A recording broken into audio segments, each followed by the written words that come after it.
کانتور صورت لاغر و استخونی، کانتور صورت گرد و توپل. نیاز داری به یه قلم کانتور. کانتور رنگش از کرم پودر تیره تره. هر جایی از صورت استفاده بشه باعث میشه اون قسمت گود و فرو رفته به نظر برسه. برای صورت لاغر رو کشیده باید از ارتفاع چهره کم کنیم. پس بالای پیشونی رو کانتور میکنیم تا این قسمت وصل بشه به موها و از ارتفاع پیشونی کم بشه.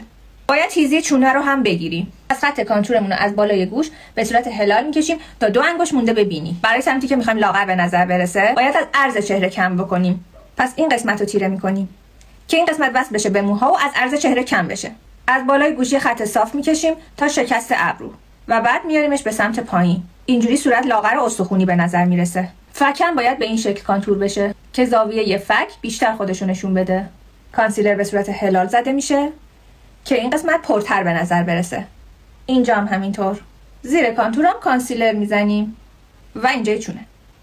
برای این سمت تا بالای پیشونی، اینجا و اینجا. اینطوری. اینجا هم کانسیلر میزنیم. اینجوری به ارتفاع چهره اضافه میشه و چهره از گردی در میاد. حالا میریم سراغ رژگونه. روی سیب گونه به سمت بالا. برای این سمت روی گونه به سمت شقیقه. حالا باید همه اینا رو سر جای خودشون بلند کنیم. حالا تو بهم بگو، صورت گرد و توپل دوست داری با گونه‌های برجسته یا لاغر و استخونی مثل مدلا؟